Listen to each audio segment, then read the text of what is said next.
న్యాయమూర్తి మరణశిక్ష విధిస్తే ఎవరైనా భయంతో వణికిపోతారు. కానీ ఆ 18 ఏళ్ల కుర్రాడు మాత్రం నవ్వుతూ, జడ్జి గారు, మీకు టైం ఉంటే ఈ బాంబు ఎలా తయారు చేయాలో మీకు కూడా నేర్పిస్తా అన్నాడు. అసలు ఆ ధైర్యం ఎక్కడి నుంచి వచ్చింది? ఆ కుర్రాడు ఎవరు? ఈ విషయాలు తెలుసుకోవాలంటే ఈ వీడియో చివరి వరకు చూడండి. ఈ వీడియో కనుక నచ్చినట్టయితే లైక్ చేయండి, మన ఛానల్ని సబ్స్క్రైబ్ చేసుకోండి.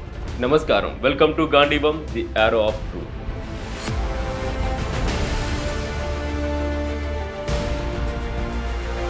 నా ప్రియమైన మిత్రులారా, ఈరోజు నేను మీ ముందు ఒక మహానాయకుడు గురించి కాదు, ఒక మహావీర యువకుడు గురించి మాట్లాడబోతున్నాను.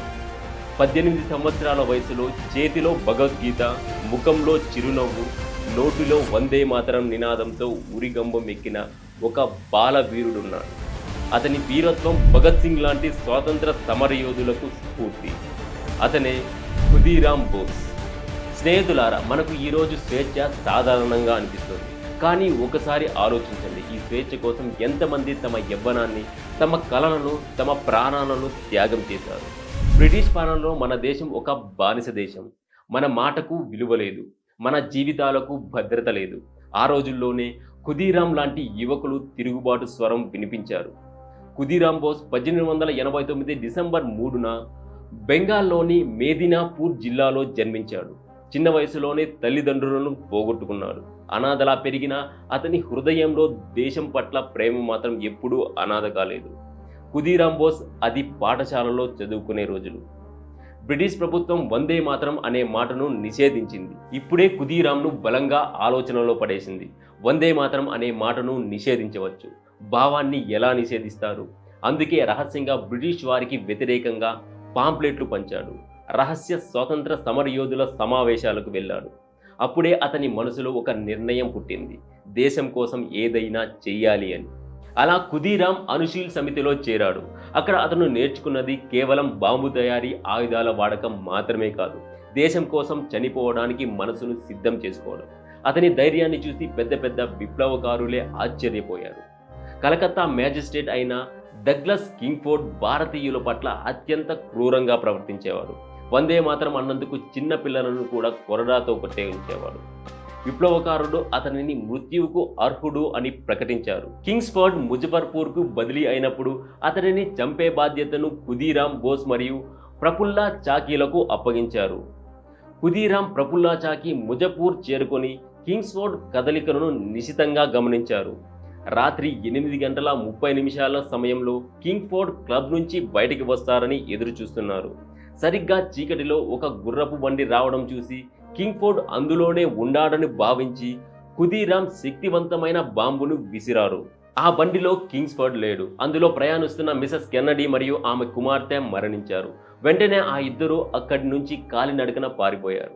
ఖుదీరామ్ దాదాపు 25 మైళ్ళు పరిగెత్తి వైనీ రైల్వే స్టేషన్కు చేరుకున్నారు.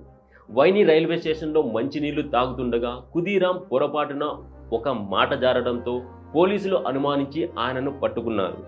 ఆయన దగ్గర 2 రివాల్వర్లు దొరికాయి. మరోవైపు ప్రఫుల్లా చాకీ పోలీసులకు దొరికిపోయాడని తనను తాను కాల్చుకొని ప్రాణత్యాగం చేశారు. విచారణ సమయంలో ఖుదీరామ్ ఏమాత్రం భయపడలేదు. తాను చేసిన పనికి పశ్చాత్తాపం లేదని, కింగ్స్ఫోర్డ్ చావనందుకు బాధగా ఉందని చెప్పారు. 1908 జూలై 13న మరణశిక్ష ఖరారైంది. జడ్జి శిక్షను చదివి వినిపించినప్పుడు ఖుదీరామ్ నవ్వారు. నీకు అర్థమైందా అని అడిగితే అర్థమైంది, నాకు సమయం ఇస్తే ఈ బాంబులు ఎలా తయారు చేయాలో మీకు కూడా నేర్పిస్తా అని బదులిచ్చాడు. ఆగస్టు 11, 1908 ఉదయం 6 గంటలు ముజాపూర్లో జైల్లో ఉరికంబం సిద్ధమైంది. చేతిలో భగవద్గీత పట్టుకొని మొహంలో చిరునవ్వుతో ఖుదీరామ్ ఉరికంబం వద్దకు నడిచాడు. ఆయన ఆఖరి మాటలు వందే మాతరం. ఉరితాడును తానే ముద్దాడి మెడకు తగిలించుకున్నాడు. భారతదేశం కోసం ప్రాణాలర్పించిన అతి పిన్న వయస్కుడిగా చరిత్రలో నిలిచిపోయారు. అతను చనిపోలేదు స్నేహితులారా, అమరుడయ్యాడు. ఖుదీరామ్ ఉరి తరువాత దేశమంతటా విప్లవాగ్ని రాజేసింది.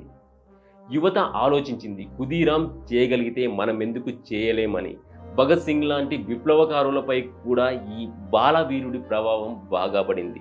ఈరోజు ఖుదీరామ్ మనల్ని ఒక ప్రశ్న అడుగుతున్నాడు, మీరు దేశానికి ఏమిస్తారు?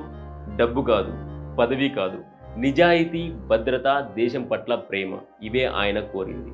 స్నేహితులారా, ఖుదీరామ్ మనకు నేర్పిన పాఠం ఒక్కటే, వయస్సు కాదు ధైర్యం ముఖ్యం, మాటలు కాదు చర్యలు ముఖ్యం. ఈ వీడియో ముగించే ముందు ఒక్క మాట.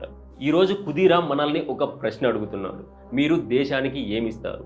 డబ్బు కాదు, పదవి కాదు, నిజాయితీ, బాధ్యత, దేశం పట్ల ప్రేమ. అవే ఆయన కోరేది.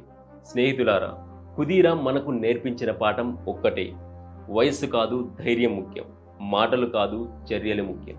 ఈ వీడియో ముగించే ముందు ఒక్క మాట చెప్పాలనుకుంటున్నాను. మన స్వేచ్ఛ మనకు వారసత్వంగా రాలేదు, అది రక్తంతో రాసిన చరిత్ర. ఆ చరిత్రలో ఖుదీరామ్ బోస్ పేరు ఎప్పటికీ వెలిగిపోతుంది. ఈ వీడియో మీద మీ అభిప్రాయాలను కామెంట్ రూపంలో తెలియజేయండి. ఈ వీడియో కనుక నచ్చినట్టయితే లైక్ చేయండి, షేర్ చేయండి, కానీ సబ్స్క్రైబ్ చేసుకోవడం మాత్రం మర్చిపోవద్దండి.